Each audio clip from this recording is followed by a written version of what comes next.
छेउकी कस्तो छ बस्ने ठाउँ झम्के साझै परम्की दिउँसे स्याउलै दिउ के र पापा ஏய் मम्मा ஏய் अन्नी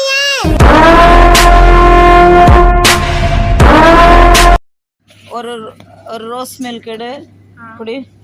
கீழே வை ஆமாம் இந்தா இது ஒன்று ஹனி இது யாருக்கு வேணும் வேண்டாவா வேற என்ன வேணும் இது மேங்கோ இதுதான் மேங்கோ இது மேங்கோ இதுவும் மேங்கோ தான் எடுத்துக்கோ ஓகே எடுத்துக்கோ 3 4 ரோஸ் வாட்டர் எனக்கு ரோஸு உனக்கு ஃபராவுலா ஸ்ட்ராபெரி நல்லா குளிருதா இன்ஷா அல்லாஹ் இது